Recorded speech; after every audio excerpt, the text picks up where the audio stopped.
Hi, everyone. Welcome to Driving in the Car with Ellen.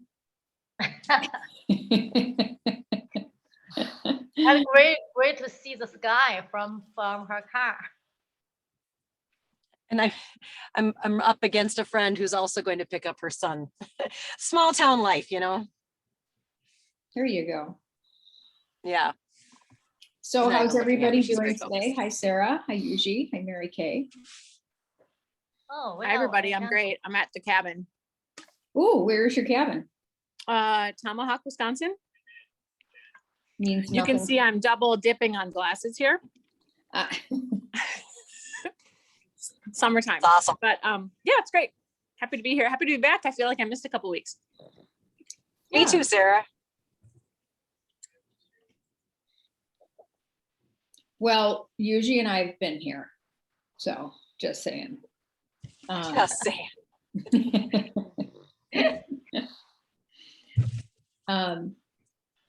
And how are you, Mary Kay? I'm good. Our summer classes started on Saturday and they were really a lot of fun. Oh, great. We're doing a set of classes that we've done a couple of times before, but it was really timely to do it after pandemic. The class is called Park Tour and we go to a different public park every week. There's 3 cities in our school district, so we go to 2 in each one. And some are big and some are little, but they're all fun, and it's good for parents to get to know about them. So that was really fun. And we actually had someone, this is a park that's been newly renovated to be more inclusive, so it's more wheelchair friendly. And we had a grandparent with a mom and children who were with it, and as we were singing or reading a story or something, the grandmother stops and goes, "Look, there's teachers here." And she had questions and she wanted her daughter to talk to us about classes, and it was really fun. We really had a good time. So Wow. That sounds great. And so you said you've done this before? we have. We've done it a couple. We didn't have summer school last summer or the summer before, but the 2 summers prior to that we did it, and we did just one class. And this year we're doing all of our Saturday. We're doing 3 Saturday classes. We actually have 4 scheduled, but no one signed up for the 4th one. Back to back, so the teachers actually have a full work day in there, but we don't have to move, and it's really nice. It's really, of course, we had beautiful weather last week, so it was perfect. In the 2 years we did it before, only one time did we have a problem, and that was when a very quick thunderstorm came up, including lightning, and we were kind of at the bottom of a hill, a little longer walk from the cars. And one parent actually drove down the path to the pavilion where we were kind of, sheltering to bring her van to grab groups of families to get back up to their cars. It was really very sweet. I had looked at the weather and it did not suggest that was coming. So it came up pretty fast. But this year we're doing these 3 or 4 back to back, and it's really fun. And then Mary, can I ask? Sorry. Go ahead, Dr. Susan. Oh, I was just going to ask how long are your, does this go into the summer? Like how many weeks? 6 weeks. 6. Okay. Can you say more, Mary Kay, about how you do parent ed in that context? Like how does it look? Well, there are 3 staff members there, and the birth to K classes, the first 2 classes are birth to K, and they are limited to 10 children, and the birth to 3-year-old classes are limited to 6 children. We do kind of like a parent-child interaction, meaning play in the park together, all of us, and then we sit down and do circle and story time. And then the kids get up again and play while the early childhood staff monitors them and plays with them. And the parent ed, we just have a discussion on the grass. So like last week, I opened with asking them what were the good things that happened to them over the last year and a half. And then we talked about some of the more tough things too. So it was really quite good. Yeah, I mean, it was really fun. And, you know, they just like all of my classes got to decide what else they want to talk about for the next 5 weeks. So I handed out topic lists and that kind of stuff. And we've got a lot of new families who we've not met. We've got a lot of families, we've got a fair amount of diversity, not as much as in our district, but more than we've been having in ACFE. So, and then the third one, um, those classes are 2 hours, and then the third one, the birth to 3, is an hour and 15. And so it's a little more, it's a little shorter, but you know, we have a mix of kids who are newborns who aren't going to get up and play at the park very much, but whose parents enjoy being out nonetheless, and the kids enjoy the walks. Yeah, so we do essentially the same kind of thing, but shorter. Yeah. So what did, generally, what did the parents say with what went well, what was positive from the So last year? the parents of newborns thought it was wonderful to be able to spend that much time with their newborn. You know, that they would not have had the opportunity to do that working full time, to spend that much time with their child. And a lot of the parents talked about the value of spending that much time with family. And one dad said, remembering what's most important. Some people talked about the opportunity to read and reflect in ways they wouldn't have if there'd been so many places to go and things to do. Some talked about the opportunity to do a lot of remodeling at home. So it was real positive. Yeah. And I have to say, it's a relatively affluent suburb, and so, you know, there was that tact to it. But I think everyone kind of felt those same things, that there were good things that there was good to get out of it. Mhm. It was good to draw from it. Good. That does seem to be, there was just an article in the New York Times, I think it was, oh, maybe I just read it a couple of days ago, about the number of people who are quitting their jobs, and that a lot of it is, the reason is because of this discovery of enjoying being able to spend more time with family and having greater flexibility in, but they were saying that the majority of people that are leaving are people in the service industry, in the restaurant industry, in, you know, jobs where it doesn't sound like a lot of white collar jobs, but a lot of more expendable, like where their jobs are already kind of highly demanding, or they want to, but they're not getting a full salary. They're not getting salary for it, but they may be working in food service where their work is, or in hospitality, or in something like that, where they're working way more than an 8-hour day.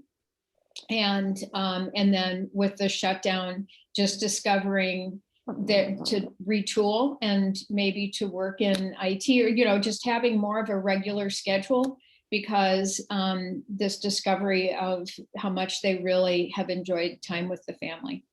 Mhm. I'm distressed with the states that have decided to shut down unemployment in order to get people back to work.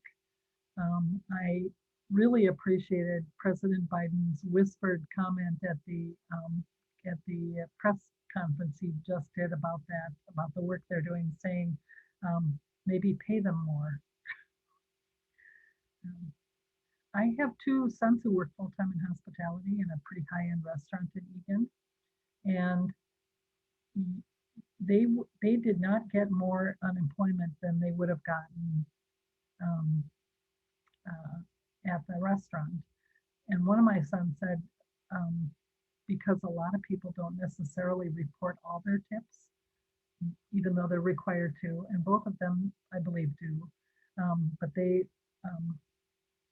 but the amount they're able to make there, if they're good at what they do and care about their people, is much more than the unemployment was.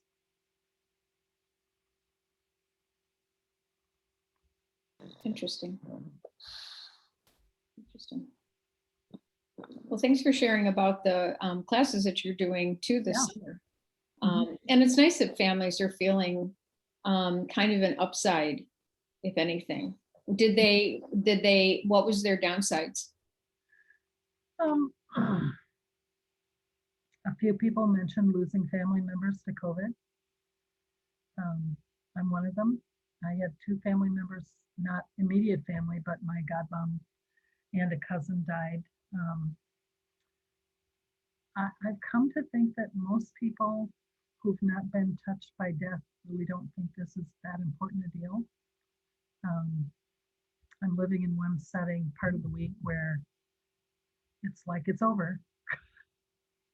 There's no need to do any protecting now, no need to worry about anything now. Now we can go back to everything we had before this. They talked about some of the decision making that they wanted to go through now that they had a new baby or new new circumstances in their family and what they were going to do based on that, and how this made it a little more difficult to think that through. I think it was a both and. It was both a reminder that it was good and a okay, now what do I want to do?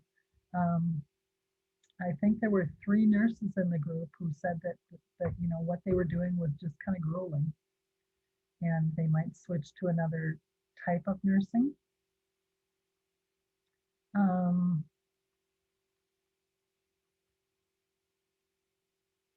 Some talked about the challenges of trying to do schooling for younger children, but who were in school, and trying to do their own job.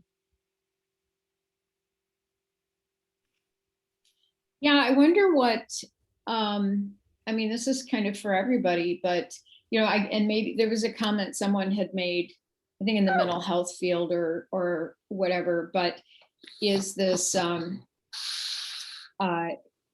things or I know it was about kids and about kids getting through it and how resilient they are and all of that. And yet sort of this, but we know that there are going to be after effects and sort of effects of the pandemic. We just don't know kind of exactly what they're going to be.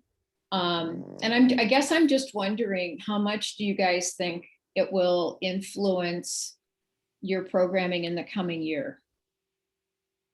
From a content standpoint or from a flexibility standpoint or from a not so much formatting, because I think your programming will probably dictate like whether you do in person or online or hybrid or whatever. I'm just more thinking about your relationships and being there and holding space for families.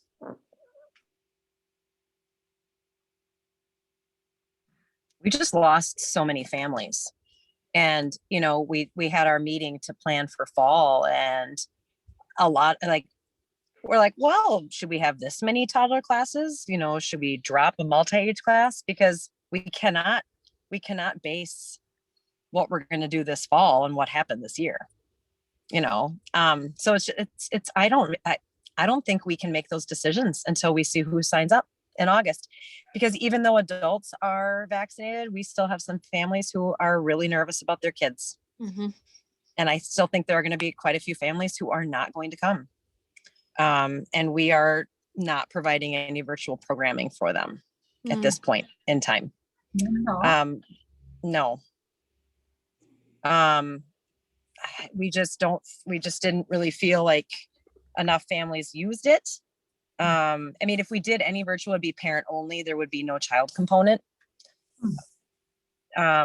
Mainly because it's so much time to create kits and not enough time to do that. So I don't really know. It's just kind of wait and see what happens for fall for us. Mm-hmm. Mary Kay, are you in 196?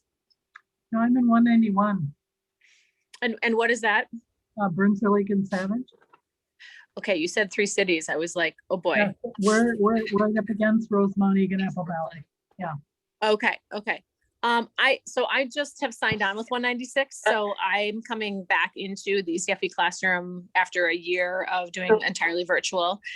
So I don't know, Susan. I don't have a real handle on how that district's look and feel and offerings is going to change or will be different than it has been 2 years ago. I think I think they've gone back to what they were going to offer 2 years ago.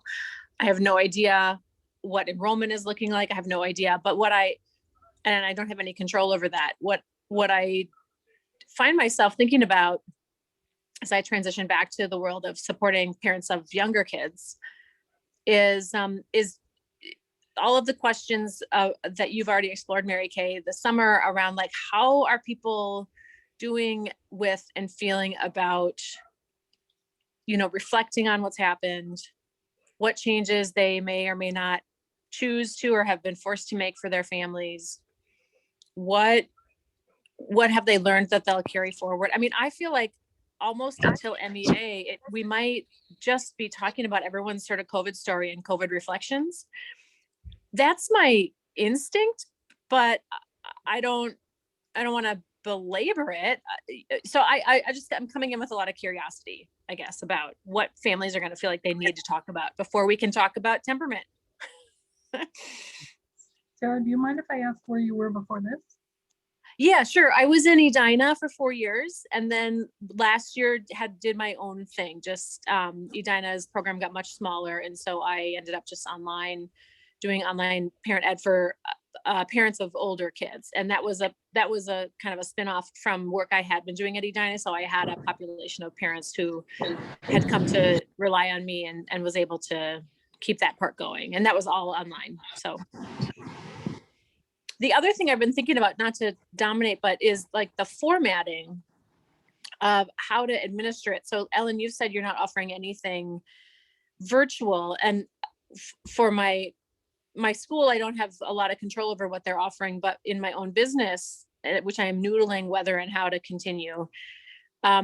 When I think about it, I think what I'd like to try to do, and this is based on some surveying I did of parents at the end of my year, is, do a sort of a hybridized format in the following way: meet together for the first class meeting in person someplace, and then meet online for a period of weeks or months or whatever it is, and then maybe meet again in the middle of the term, and then meet again at the end of the term in person, and also possibly include a one-to-one just walk or coffee with me, just me, per each one per family, to help people definitely feel known and seen and supported. I think that would be like a parent support program on steroids in the time of COVID. I think parents really love the convenience of Zoom for adult only stuff. Like for early childhood, there's no question in my mind that it's better to have kids with other kids, but I've been thinking a lot about what we can learn from what was good about all online parent ed. I don't want to face down another year where that's all I'm doing. No way. But I do think there's going to be a demand for it.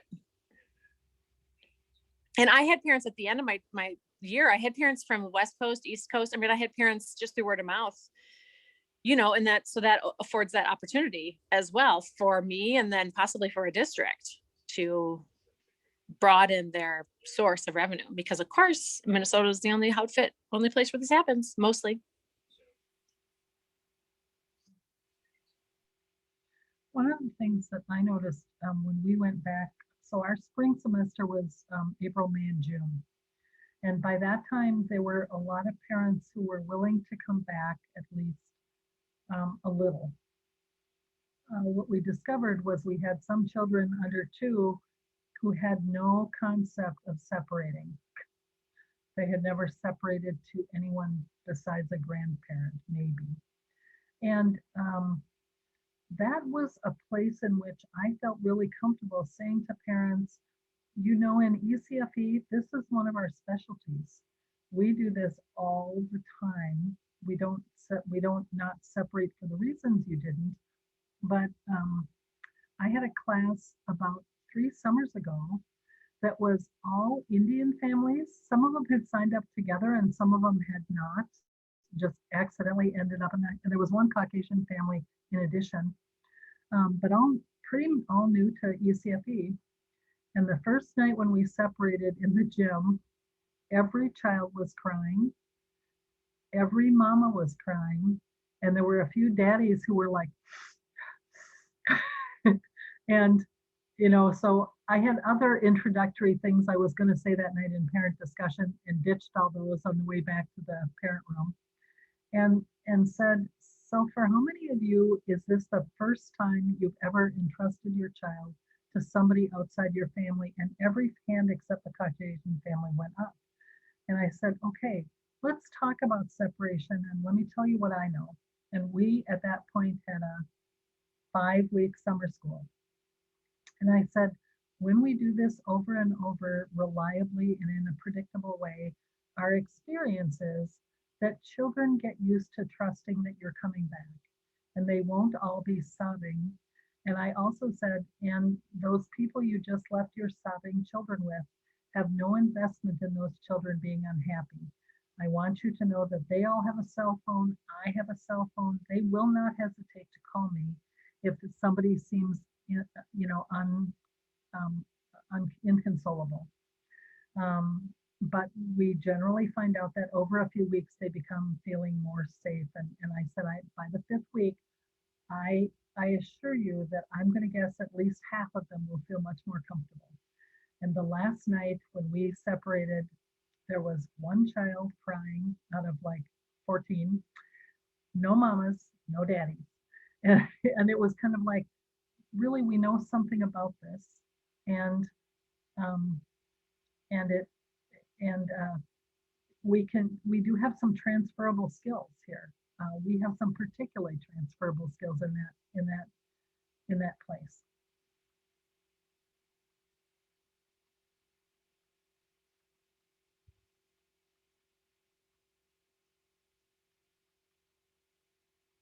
Sounds like a wonderful class. You really supported them. It's interesting, isn't it? I mean, I experienced that in Edina too, where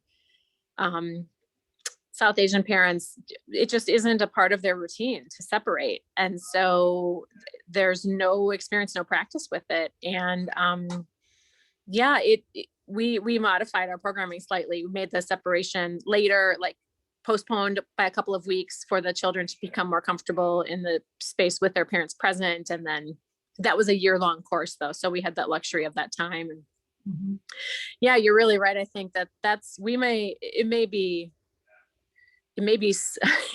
may start there. It may start with just learning to separate. And even for parents of 3, 4, 5-year-olds, like, it's been a lot of closing ranks and togetherness. And separation is a process for children and for parents.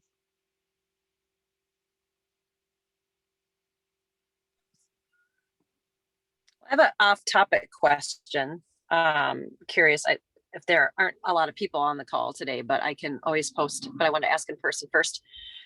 We are offering, Mary Kay, this might be a class that we are stealing from you. The Journeys class, is that in your district? I don't recall that. Okay. I don't think so. Okay, so the Journeys class is an ECFE family program for families with kiddos who are receiving special ed services. I'm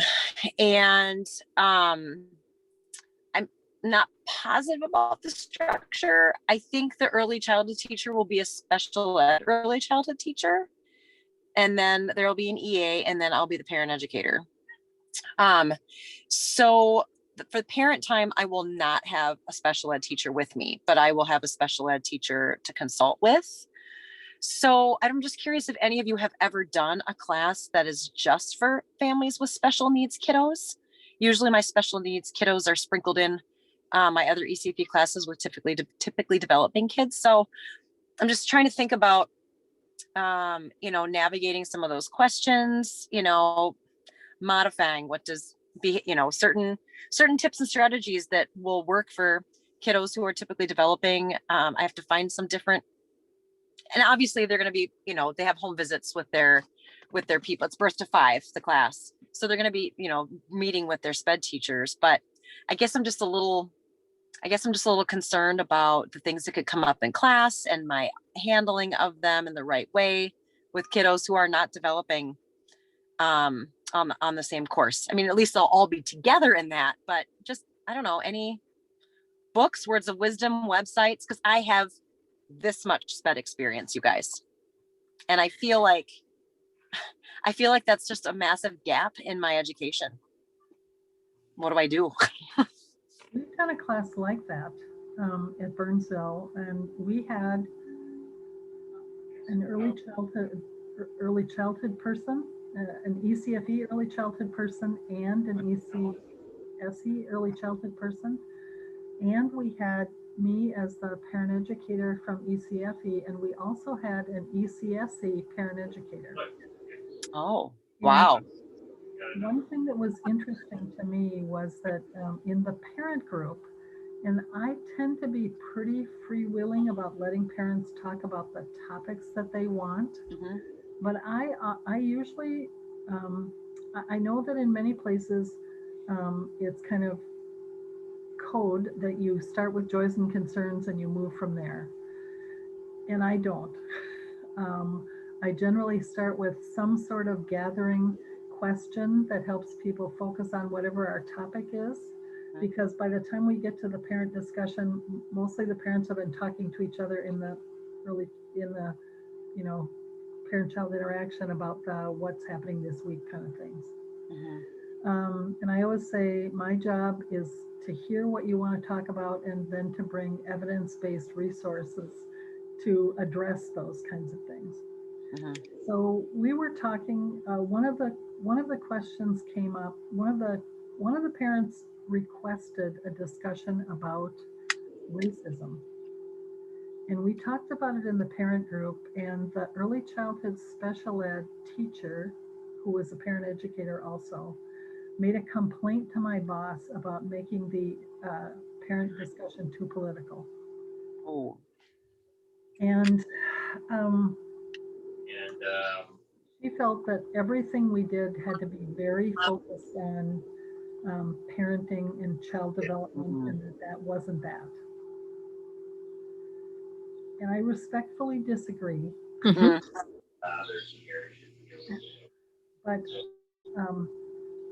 But that's a topic that I've been talking about for at least 5 or 6 years. Our district has been talking about for about 3.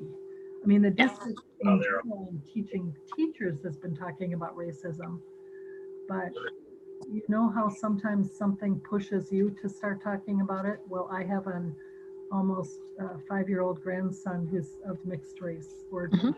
And so that was a push for me in many ways. So it was interesting to me what kinds of things they thought were really important.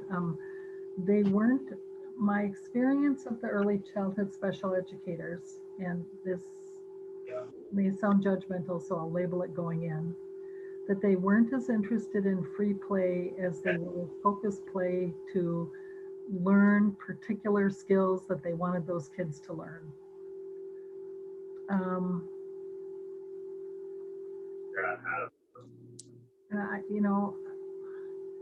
It was kind of like they had their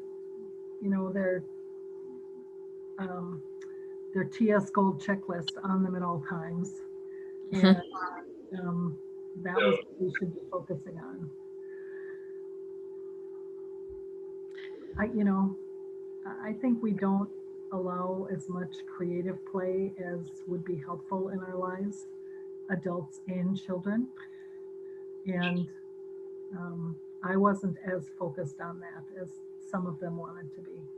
I mean, they weren't mean about it, and they weren't, I don't think they were totally out of line, but I just felt like it wasn't what we would like to do. So interesting, Mary Kay. So can I respond to what you said? I think that I'm not sure I could even respectfully disagree. I would just strenuously disagree with the allegation that talking about racism with parents and encouraging parents to talk to kids about race and skin color is political.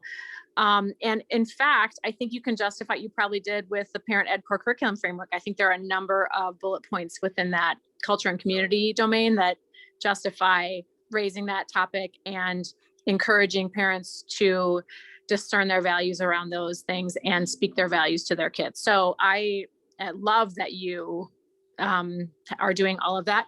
And I think stepping back into like how to best support a mixed group of parents who have self-selected into a class for parents whose kids are receiving services, who are age 0 to 5. Ellen, what I can tell you about that is, first of all, a former colleague of mine, April Olson, taught a class like that in Edina, and she started it because she herself has a medically fragile son who went through Edina's ECSD program years ago. And so I'll be happy to put you in touch with her. And I encourage you to connect with her, and I know she'd be happy to.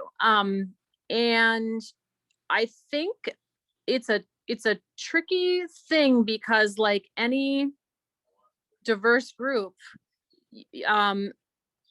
some parents are there because their child is getting speech services, and some kids are there because their child has autism and it's severe. And that's a very different parenting journey for those two parents. And so I understand from Edina's programming long past where they've attempted this sort of class a number of different times, and April's is the most recent. And it was very successful. But in the past, the challenges have been with the disparity, like the difference of like the relative difficulty that and weight that parents feel relative, sometimes in proportion with, but not always in proportion with the relative challenges that their child is facing. And the grief journey that those parents find themselves on, and all of the big feelings that come up. So I'm not sure how April did it, but I think one approach might be to look at the core curriculum framework and think about all of the domains except for child development, and how you can develop a plan for those parents. They are going to need to be supported on child development individually, I think, probably is my hunch. And so, but there are other domains that are worth spending time with, including adult development, parent relationships, culture and community, all of those things that are worth spending time with. And in fact, culture and community, and to circle back, and then I'll be quiet again, talking about racism is important because it is only one of the power hierarchies going on in our culture, and ableism is another. Right. And so I think that it would be helpful, if not actually fundamental, to talk about in that culture and community domain, the way that stigma operates, the way that bias operates, the way that doors are closed or shut or never opened because of biases and systems of oppression. So I think it sounds like an amazing class. I know you're going to be amazing at it. And I will be happy to put you in touch with April if you'd like.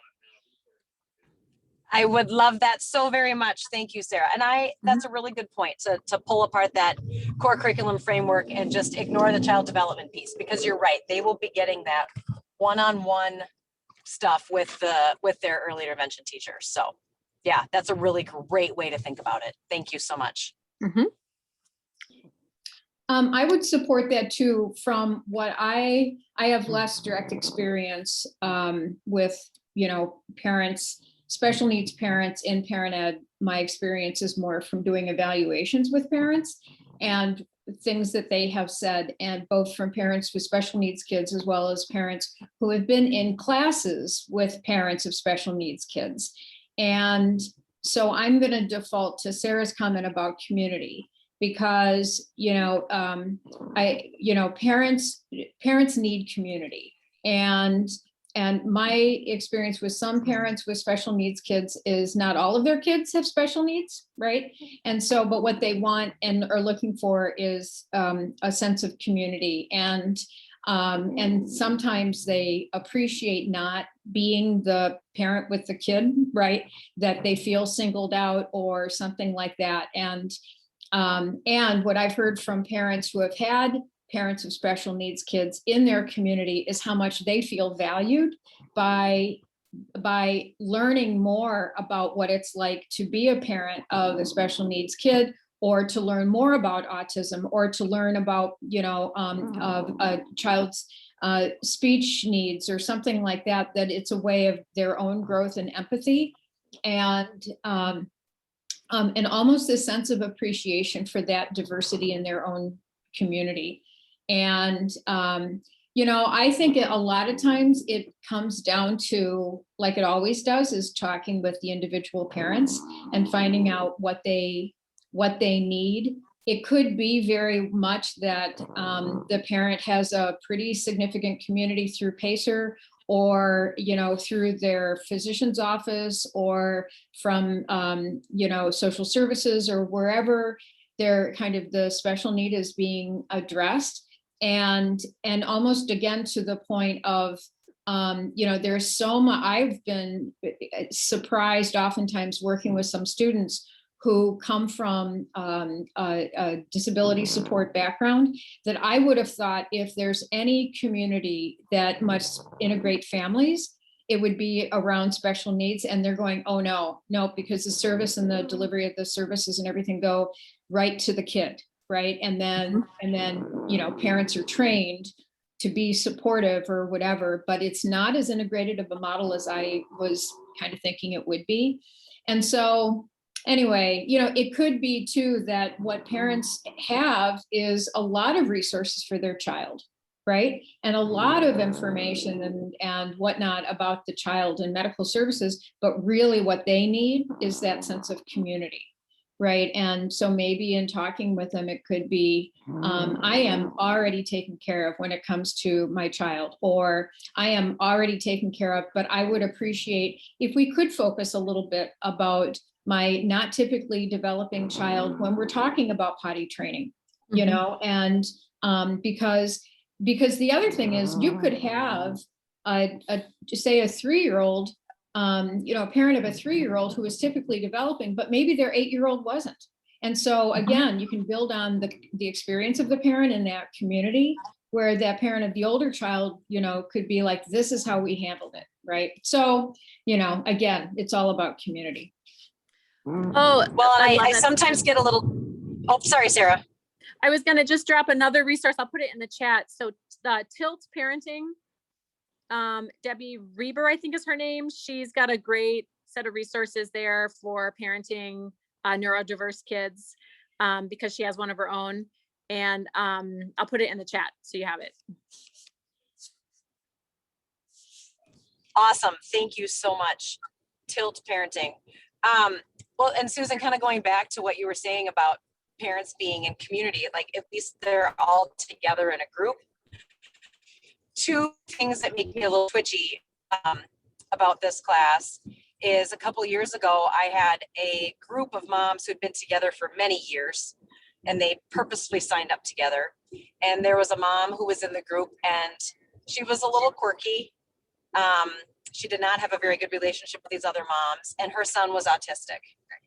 And so she would bring up questions that were so clearly about his autism was, she was struggling with potty training or sleeping or eating or sensory stuff. You know what I mean? It was very clearly what his needs were, and that they were, keeping him from developing the way the other kids were.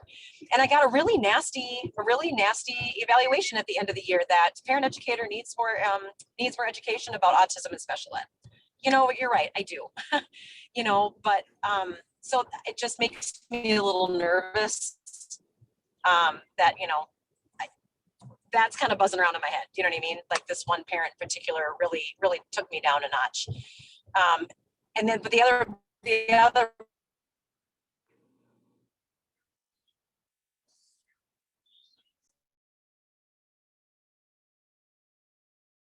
was not talking. He was saying speech because he wasn't talking. And I had another parent saying, well, I just forced my child to talk. I wouldn't give him food until he asked for food. And I was like, yeah, that doesn't work in this situation, you know? So on one hand, it'll be kind of nice to have, you know, all of these parents together, because they'll all sort of, their kids will all be kind of in that same boat of being perhaps not quite as on track. And I won't have to deal with those balancing out of, no, that's not going to work in this situation. So anyway, so that's just kind of the back and forth of, this will be great and this will be hard because I'm going to get in trouble. I'm going to get yelled at for not being experienced enough in special ed. So anyway, but thank you for the resources. I'll definitely take a look at those to prepare myself if I can. But this is a voluntary class, right? I mean, these are parents that have opted into the class, right, Ellen? I believe so. I don't think it's mandatory. I don't know how they could make it mandatory. It's during the day. Right. So there are going to be some families who can't because it's night. It's not at night, and that's for special ed contract purposes. So I'm assuming it's voluntary. So yeah, they should hopefully want to be there. Yeah, I mean, and by voluntary, I guess I mean they know what the class is. So I'm just thinking about what their own expectations are. Yeah. You know. Yeah. And I sometimes find that the parents of special ed who you know, their special ed teachers say, hey, sign up for this ECFE class. And they come and I think they think it's just going to be hanging out with other kids. And then they're like, oh my God, we have to do this parent portion.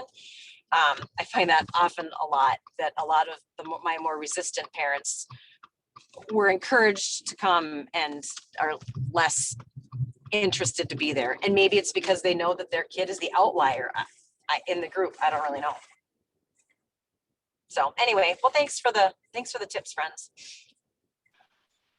So, you know, Ellen, I took a special ed class in the school, and I still remember so during that class, right? So we each had a presentation. We had small school presentations on different kind of disabilities of the child. So, you know, like autism and hearing problem and, you know, Down syndrome, right? So it's just like, you know, Sarah and that Susan said, I mean, every child's needs different according to their disability, the type of disability and degree of the disability. So you cannot become an expert about everything. That's not possible, right? I feel, you know, the thing is like, I mean, you know, every parent, they supposed to have this understanding, not expecting you as a specialist in this field. So that is not possible. And I think that you know, being honest in the first, you know, what you can do and what you can't.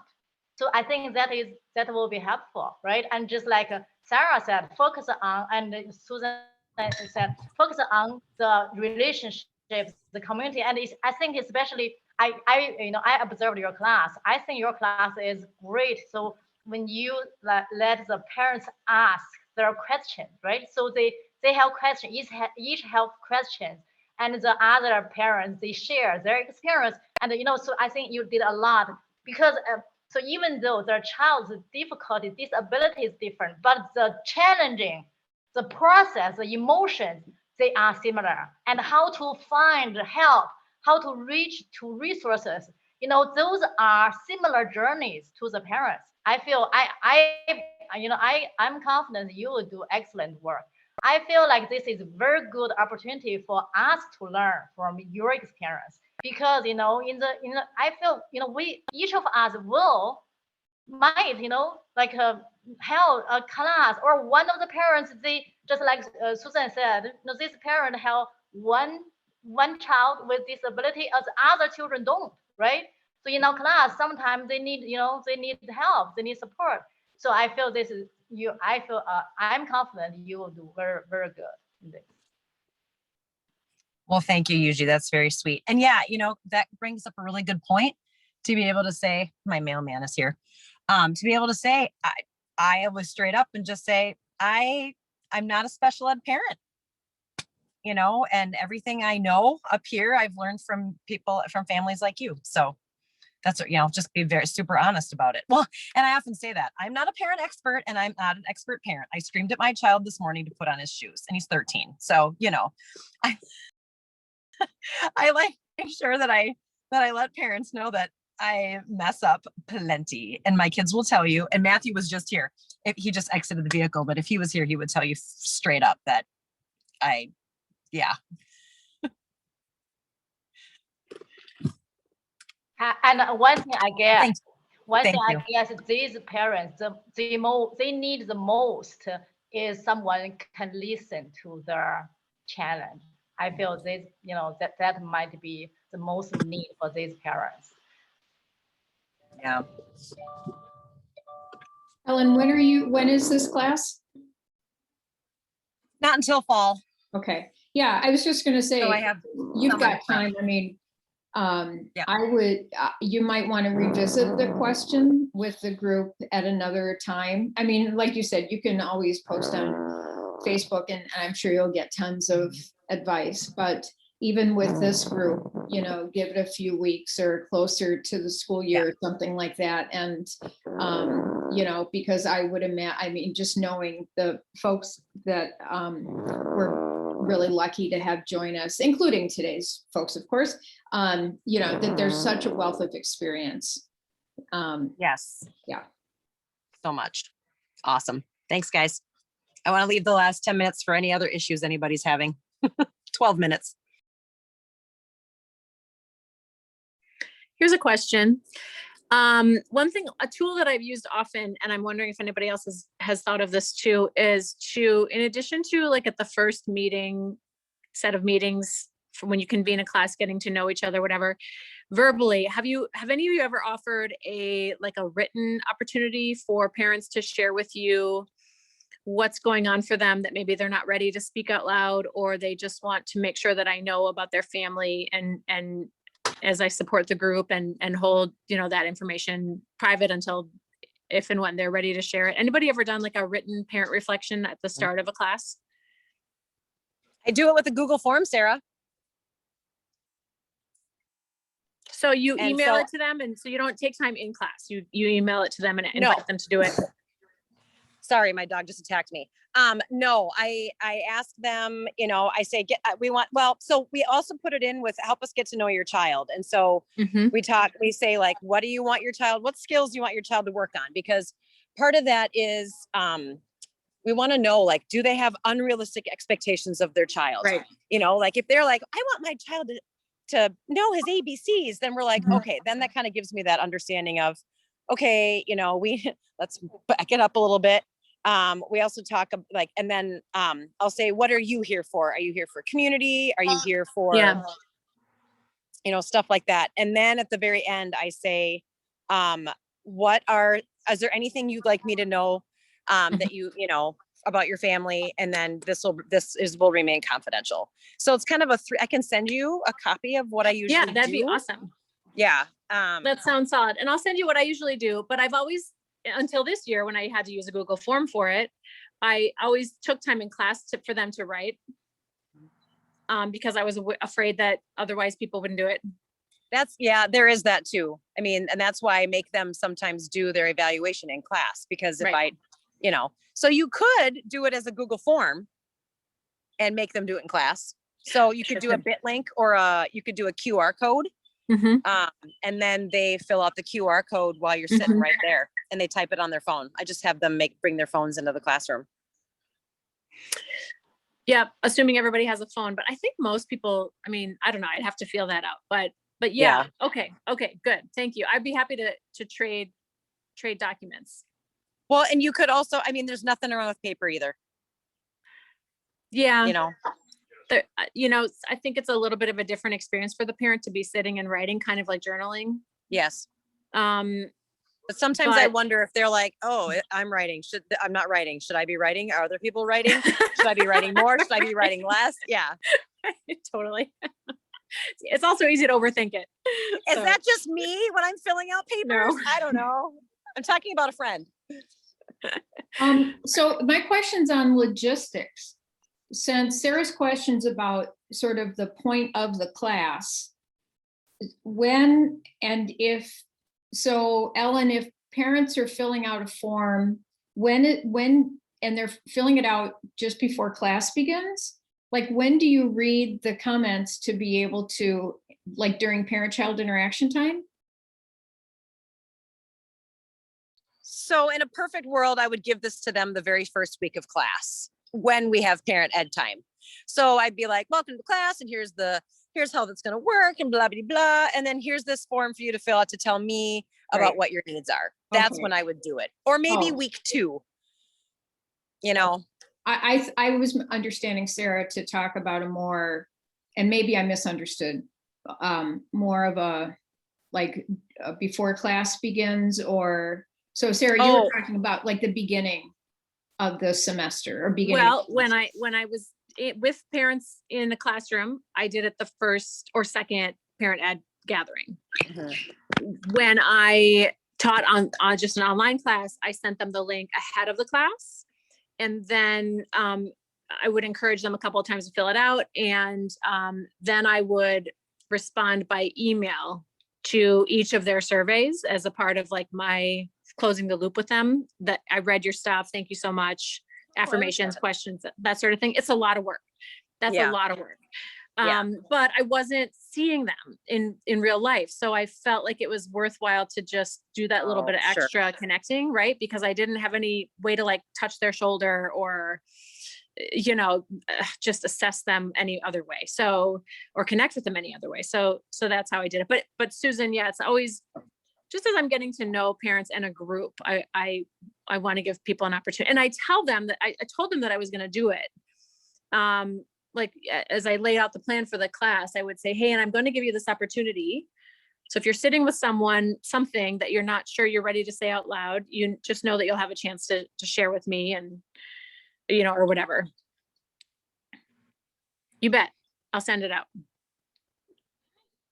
In fact, actually, Sarah, I think you did send me that and I loved it. It was really, the wording was really terrific. I think I already have that. Send it again, just in case you changed it.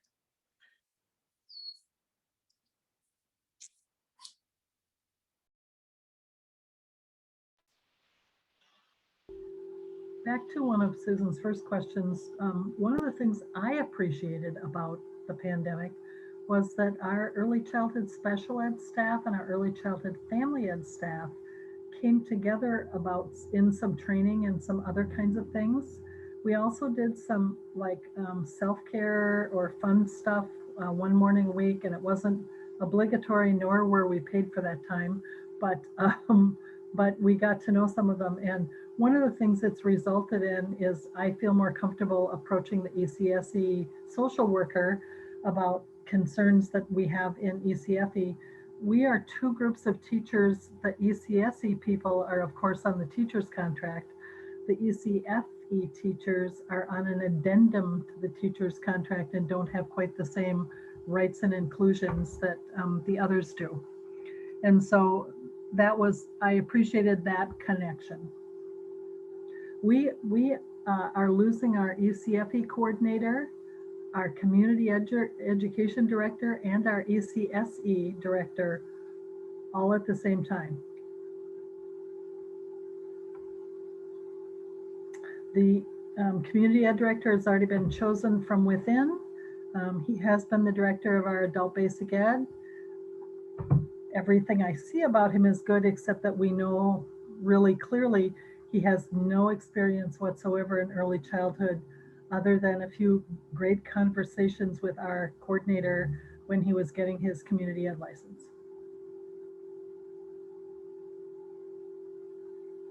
And the district does not yet have a plan for how her job will be done. At least they haven't shared it or posted it.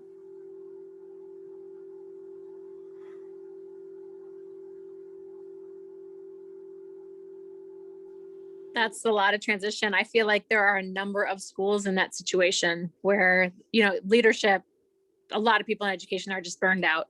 So, but all 3 at one time, that's a big trifecta. Wow. Yeah, I think 2 of them very intentionally were leaving at the same time, and the ECSE director's parents both died during the pandemic. Not, I believe, of COVID, but it's a lot to take in. It's a lot. So, yeah, and our community ed director, you know, he's the community ed director now and has been for a number of years, but he started as a coordinator of school-age childcare, and he was the school-age childcare coordinator when my 42-year-old was in childcare in elementary school. So we have quite a long history. We're gonna miss them. We're gonna miss them all quite a bit. You know, I have heard so many experiences of educators with administrative transitions, and I mean, I've experienced them myself, it's always kind of like Forrest Gump with a box of chocolates, right? You just are never quite sure what you're going to get, and I almost, you know, want to, you know, like start a separate support group or a supportive atmosphere for educators going through administrative transition, which probably for most people is going to be the, you know, like in a lot of school districts anyway. So it could be that just our meeting on a weekly basis will be supportive.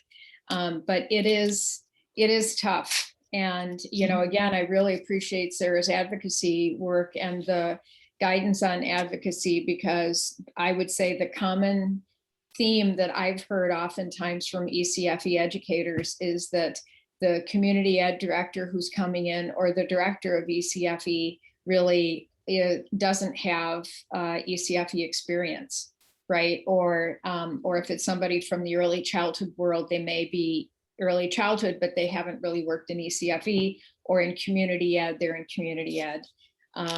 We have the community ed license at the university. I had an opportunity to be on a committee with the guy who kind of oversees that program. And I said, anytime you want your folks to learn more about ECFE, you know, we can come and do, you know, and, you know, I mean, he was nice about it. You know, he's going, yeah, we're, you know, we know about ECFE and that, you know, and I'm just thinking, well, I just wish that there was kind of a stronger sentiment by community ed directors. I mean, I also saw this in cooperative extension with, you know, the home economists and the folks that worked with families, and traditionally the county administrators were the ag guys.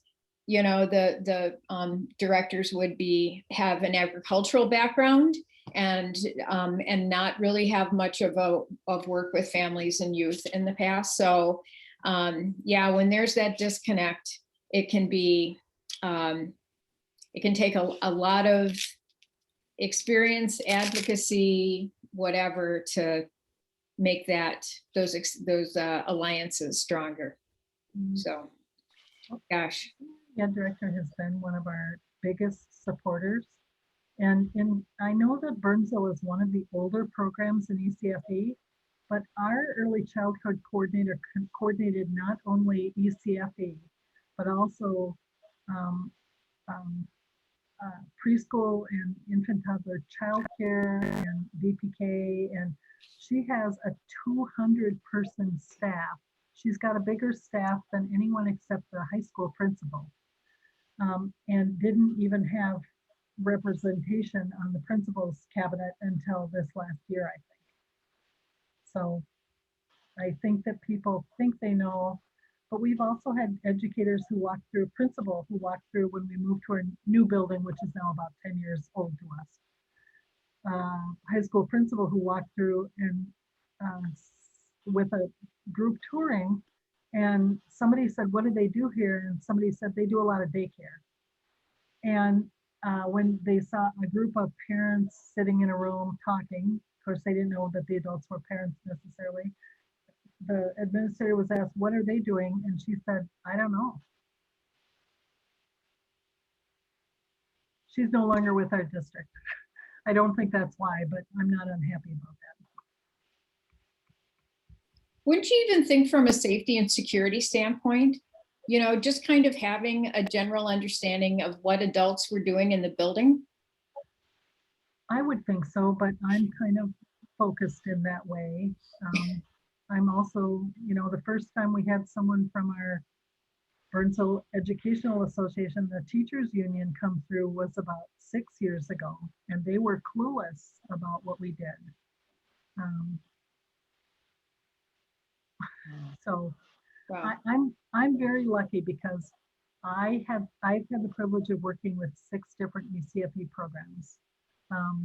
And I was one place for 2 or 3 years when Governor Pawlenty gutted the early childhood funding and I was laid off. And then when somebody retired, I get to come back. So but I've had a lot of experience and seen a lot of different ways of doing it and sizes and different things. And so, and I, no disrespect to any place you are or have been, but I believe we have some of the best right now. Yep. So, sorry, I see time is the time, but so talking about promoting, presenting this parent and family education, I'm preparing for a presentation to talk to the school district, present this program. I'm looking for materials and all this, any resources can be helpful to make this presentation. In this place, they do not know anything about ECFE, and also it's also involved parent education for school age because they are focusing on school age right now. So I need the support for that. Usually what I would say would be to write to the Perfect Connections listserv, and because there's a whole lot of people, of course, who aren't on our call today and who may or may not have time to watch our video. So, but a lot of people are still on their work email, and so if you put something out there and, with really focus like bullet points of, I need information on this, this, and this, I would guess that you'd get assistance. Okay, thank you. I just send it to the group email, right? Right. Yep. Okay. Yep. Thank you. Yeah. Okay. Well, thanks everybody. So here we are at 104. Great conversation. Thank you all for being here today. Enjoy your kitchen, Ellen, and your your cabin or your time up wherever in Wisconsin. And the others of us will enjoy whatever we're doing. I'm doing try to give blood again this afternoon. I've never been successful, not once. Yeah, I know it's either iron. Last time was blood, or blood pressure, body weight, or whatever. I don't know. So, but I'm gonna keep doing it. Gonna keep going back. So we'll see if I get lucky this afternoon, because there's a severe blood shortage. Thank you. Okay, everyone. Well, have a great week, and we'll be back here again next week. Thanks, everybody. Take care. Bye-bye. Enjoy your week. Bye. Yes, you too.